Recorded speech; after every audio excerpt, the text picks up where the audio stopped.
In this video we will discuss why climate change is not a hoax. First we will present the evidence of both sides, then we will discuss why we are in favor of one side instead of the other. Those who support climate change being a scam or not supported by science provide the following as some of the reasons they do not believe climate change is a thing.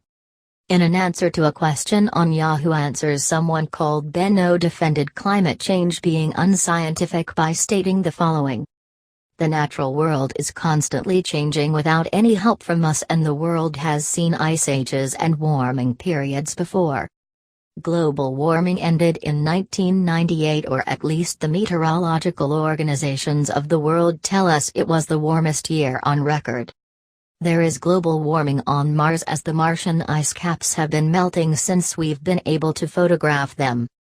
The Arctic may have lost some ice over the last 30 years, but the Antarctic has gained ice over the same time. Global warming from CO2 doesn't use science that everyone can agree on. If you were to have a glass bottle of CO2, it would be clear and allow all light to pass except for 3 frequencies of infrared, which it stops completely. If you double the amount of CO2, exactly the same thing would happen. All light would pass through except for the same 3 frequencies, which would be stopped completely.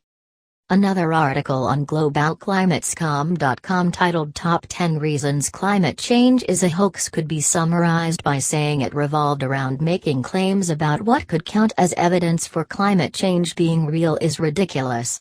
For starters, they begin by explaining that if climate change was real, it was supposed to happen on the spot.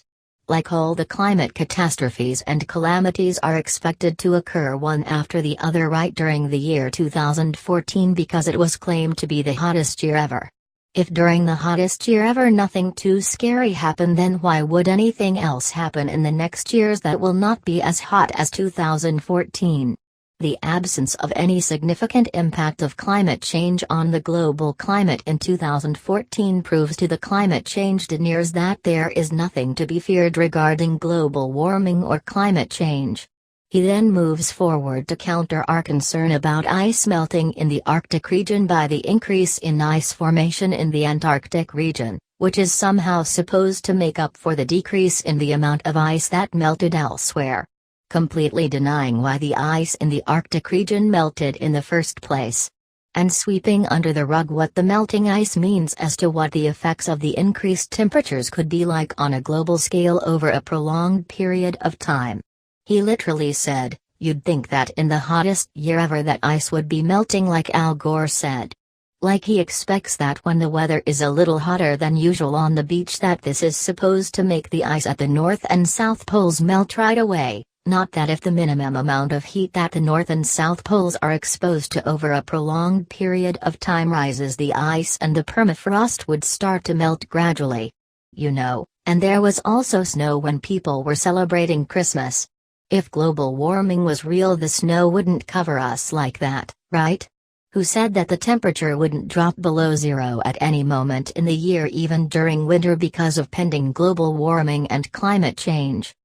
Also, children won't know what snow is after global warming starts exercising its effects on the world, not when we still have a chance to prevent that from happening.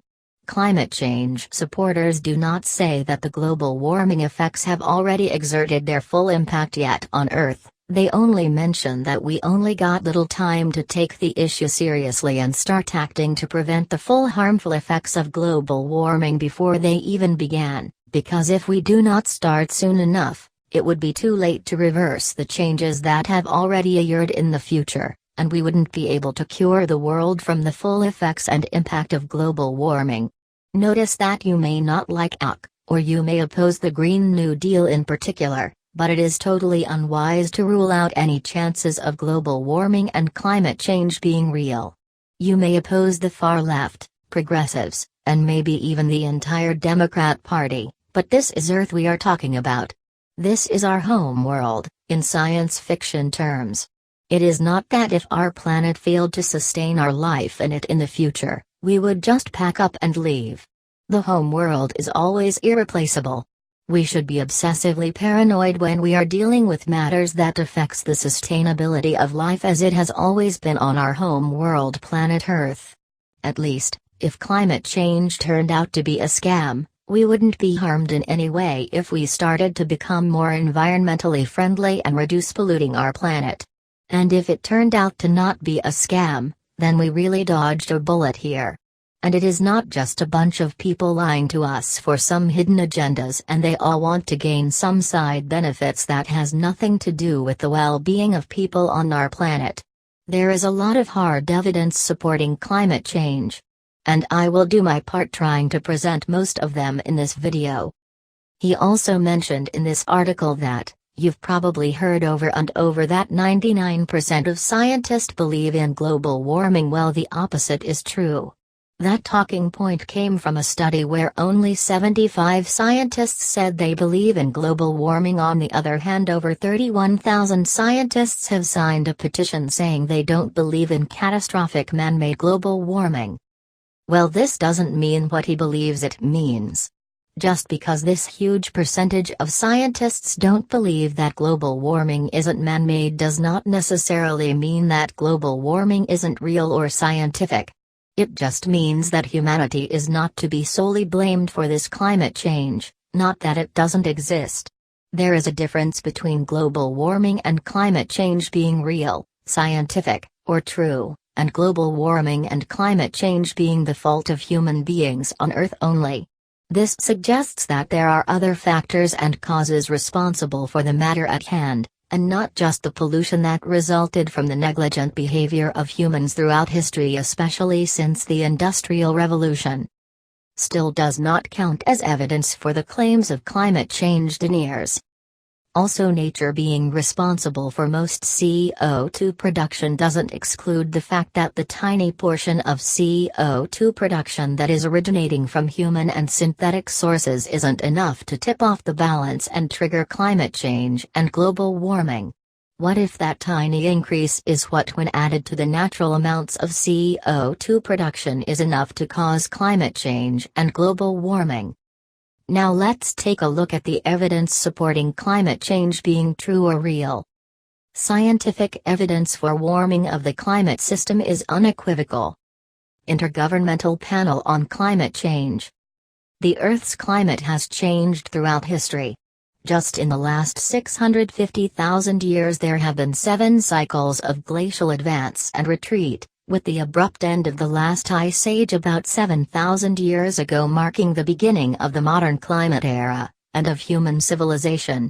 Most of these climate changes are attributed to very small variations in Earth's orbit that change the amount of solar energy our planet receives.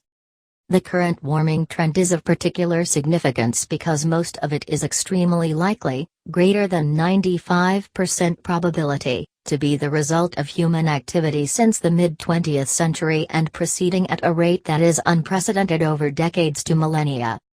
Earth-orbiting satellites and other technological advances have enabled scientists to see the big picture, collecting many different types of information about our planet and its climate on a global scale. This body of data, collected over many years, reveals the signals of a changing climate. The heat-trapping nature of carbon dioxide and other gases was demonstrated in the mid-19th century. Their ability to affect the transfer of infrared energy through the atmosphere is the scientific basis of many instruments flown by NASA. There is no question that increased levels of greenhouse gases must cause the Earth to warm in response.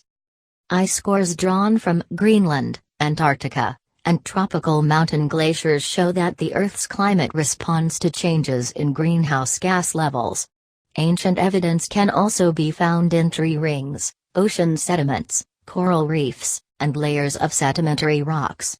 This ancient, or paleoclimate, evidence reveals that current warming is occurring roughly 10 times faster than the average rate of Ice Age recovery warming.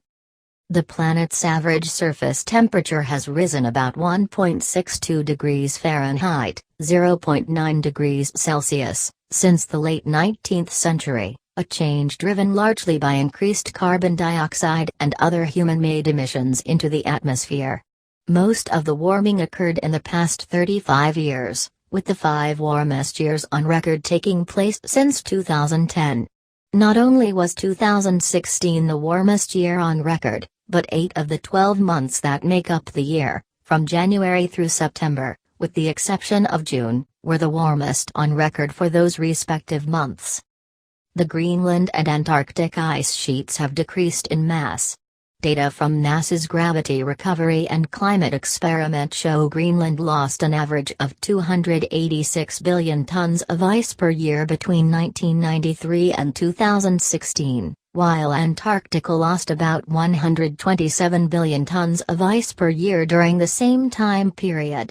The rate of Antarctica ice mass loss has tripled in the last decade. Glaciers are retreating almost everywhere around the world, including in the Alps, Himalayas, Andes, Rockies, Alaska, and Africa. Both the extent and thickness of Arctic sea ice has declined rapidly over the last several decades. Satellite observations reveal that the amount of spring snow cover in the northern hemisphere has decreased over the past 5 decades and that the snow is melting earlier. Since the beginning of the Industrial Revolution, the acidity of surface ocean waters has increased by about 30%. 13,14 This increase is the result of humans emitting more carbon dioxide into the atmosphere and hence more being absorbed into the oceans.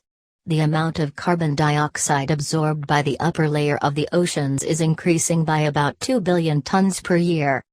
That has been a brief presentation of the evidence supporting climate change. Thank you all for listening. Please share this video everywhere.